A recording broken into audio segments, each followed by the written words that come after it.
magandang araw sa ating lahat mga ma'am sir. Dito tayo sa ngayon, bayan namin, Balungaw, Pangasinan. Yan yung ating mountain na natakpan ng Jimelina. So ito, titignan natin to. Farm lot.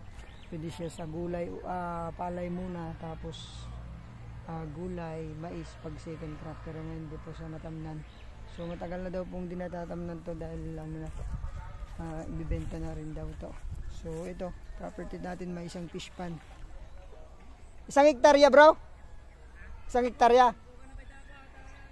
So isang hektarya po to. So, dito po sa bayan po ng Balungaw.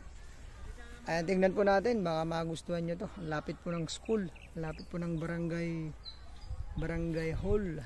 Ayan, tara po, tingnan natin. Ayan po, ito yung property natin hanggang dun sa may mangga. Kuha yung mangga, tapos yung kawayan. Kuha din po yung kawayan na yan. May mga puno siya ng bayabas. Tapos nara po, may nara dun. Hanggang dun yung property natin. So ito tinatamnan ng palay dati. So pwede rin naman siyang maging residential kasi lapit po ng school. Tapos mataas yung part na to mga mams. Wala pong baha dito. Kaya kitang kita yung bundok natin. So hanggang dun yung property natin. May plat dito. Pababa konti dito. So nakakapasok yung 4 wheels dyan. Ay yung mga truck. Kasi nagde-deliver sila ng mga buhangin sa likod. May bahay po sa likod. Yan po yung power line nila, kuryente nila. Kasi ito kawayan kasama po, boundary yung sa may baba po ng puno na yan. Yan po yung boundary pa ikot. Square type yung property na to. Apo, ito po sa bayan po namin. So yun nga po, ang pwede siya sa residential dito, magbahay dito. Tapos tamnan po ng mga kalamansi, ganyan. Mango farm, pwede. Ayan po. Ang water source dito mga ma'am sir ay deep well. Lalagay po sila ng power line, electric pump. Power line, internet, nasa labas po. So itong property na to, square type, tapos malapit sa provincial road. Provincial road po kasi yan. Kasi lusutan po yan ng Rosales, Kuya po, Gimba, Nubay Siha. Pabalik naman po bayan. So tignan natin property na to. Itong property na to may 5 meters wide na right of way. Sabi po ng contact natin may pinirmahan daw po yung seller ng yung sa front po ng ng right of way 5 meters wide. So I think mga 50 meters lang yung right of way nito. Ito may fish pan na isa, tapos yung mga melina na yan. Pakita ko yung right of way sa inyo. Hindi pa siya masyadong improve, pero nadadaanan po siya ng mga sasakyan. Kagandahan po nito, kapitbahay lang natin yung school. So pwede siyang gawing sa mga gusto pong mag subdivide. Kung dito yung property natin. Ayun, boundary po yung school natin.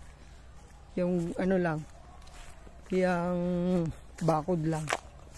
Boundary nila. Ito yung right of way, pero dito sa gilid ang ibibigay. So ito lang muna yung ginagamit nila. Pero pagka dito sa gilid siya, ang napagkasunduan na 5 meters wide yung kanyang ibibigay. Ito na rin yung boundary sa may mga kawayan. Pasilip ko lang yung school. Ginawang na dito. Ayan yung school boundary natin. Elementary school po ito. Kita ko sa inyo yung ating right of way.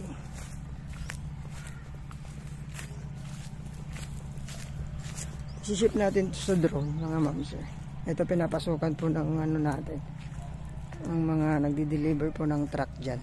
ay ng mga buhangin. Ayan po, dito pa pala yung ano, yung right of way niya. Doon yung ano, may muhon, kasama natin yung seller. So 5 meters nga daw yung kanilang napagkasunduan. Doon po yung tinuturo ng agent kanina na right of way. Pero nung nakausap po yung seller, ito pala yung right of way na ibinigay po. So tama po, may pinirmahan po siya sa attorney na talagang yung 5 meters right of way nila. Ito lang, medyo pababa dito, kailangan magtabon. Hanggang doon lang naman po sa may ano na yan, pilapil na yan.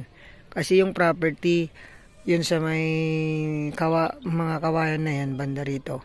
So mga 50 meters din. Siguro yung tatabunan natin mga 20 meters. So 20 meters by 5 meters. Yung tatabunan dito pababa siya. Pero ito ang taas ito. Yung right of way. So ayun po, sa mabuti naman nakakausap natin yung seller nito. So ang napag-usapan naming presyo 1.5 million yung kanya pong price dito. So isang hektarya siya, titled property. Ang issue po ay lost title siya, pero sagot na nila. May nakausap nila silang attorney na siya na po ang gagawa. So pwede naman na tayong mag-down muna, tapos palabasin nila yung titulo. Tapos yun, 150 all in naman siya hanggang transfer. So ang ano na lang po dito, mag-down, tapos yun, lilinisin nila kasi wala po nga po silang pera daw. So yun po, 1 hectare titled property dito sa bayan po ng Balonga, Pangasinan. 1.5 all in hanggang transfer. Thank you po, God bless pa sa ating lahat. Ayan po yung ating barangay hall. Ito, 5 meters wide. Thank you po, God bless sa ating lahat.